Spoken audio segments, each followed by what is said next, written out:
Hi, my name is Lauren Lawson, and this is my book review on Escape from Camp 14, One Man's Remarkable Odyssey from North Korea to Freedom in the West. I downloaded this book as an ebook. It was written by Blaine Harden and published by Penguin Books in 2013 and revised in 2015. Just to summarize a little bit about this book follows a journalist who is actually interviewing and following along a man named Shin, who was born and raised in a political concentration camp in North Korea. Shin has since obviously escaped the camp and is working as a human rights activist. He is the only known person to have been born in the concentration camp and to have escaped. Along with Shin's story, the book also touches on some North Korean government and economical history that has led to the existence of these political camps, which I thought was very interesting. I read this book cover to cover, every word on every page. Just to go into some things that I liked about this book, it was a pretty easy read. There wasn't a lot of difficult language. It was fairly easy to understand. I didn't like the fact that there was a good bit of cussing, although I really don't like loud words. Although I can see how that it was necessary in Shin's story as he is explaining the treatment that he is going through or has went through, and how the guards would address the people within the camp. And it really did bring a light into that how horribly they were treated. So although it was necessary, I didn't really like that aspect of the book.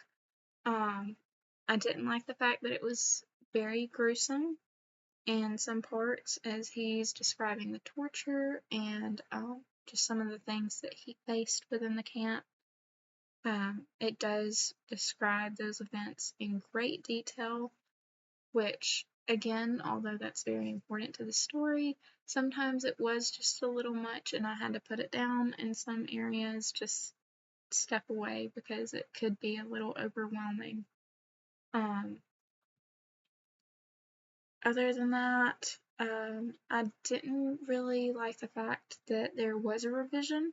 When you go back and read the revised part after reading the story, there is a complete section that explains the revision at the beginning of the book. And the revision is due to the fact that Shin actually lied about his story when he first interviewed with Blaine or Mr. Harden and had this book written. So there were some things that he had to go back and re-explain and correct because he admitted that he had been lying about parts of it for so long just due to guilt. And that kind of hurt his credibility, I felt like. Um, I also didn't like the fact that the book was very inconsistent. It had kind of a back and forth movement. It would go, one chapter would be about Shin and something that he went through, and then the next chapter would be something entirely different about North Korean government or economy. And at some points, that was kind of hard to keep up with because it felt like the story was constantly jumping. So I did have to reread parts here and there. But for the most part, this was a very easy read and a very good book. Um, Although the detail was gruesome, I really liked the fact that he did include a lot of detail, and he did put his story out there. Shin has a very unique story, and I don't like to read the same thing over and over again, so I really like the fact that it was very unique. I love how it describes how Shin became an activist and his since moved on and lived his life, but not tried to avoid his past. That to me just speaks a lot about who he is. I also really like the fact that it did touch on some government and economical history about North Korea, just because we don't hear a lot about that. There's not a lot known about North Korean government and economy, but they do incorporate some of those details into the book, just to give you background as to why these political concentration camps are so treacherous and are so horrible. Lastly, I really liked the psychology. Um, Within the book, Shin is interviewed by several psychologists, especially when making his escape, and he finally gets to China and tries to first go to Seoul in South Korea, but he is interviewed by several psychologists, and it talks a lot about trauma victims and how these things have affected his brain, and affected him as a child growing up in the concentration camp, how that has affected his understanding of love, of family, of his morals, and his trust. And ultimately, I thought that the psychology behind the story was just very intriguing. As for a lesson plan, if I was to use the story to do a lesson plan, I would want to do it with most likely sixth graders. I feel like they would be mature enough to handle a story like this because, like I said, it is very gruesome in some areas. As for a theme, the theme that would go with the story would be slavery, human rights, and economics. I would first want to talk about the economics and history of North Korea, such as the Korean War, its history with the US, and with trade, why North Korea is so secluded and why they keep to themselves. I believe the word is totalitarian. They are a totalitarian state. And I would want students to first recognize those details about the country itself.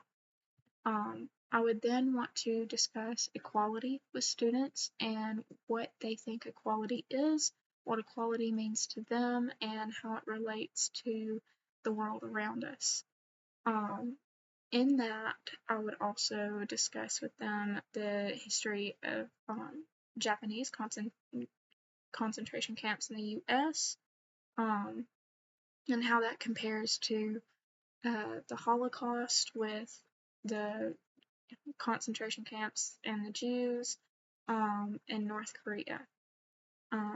As North Korea is one of the, well, it is the only place that we know of that still has concentration camps to the severity to this day.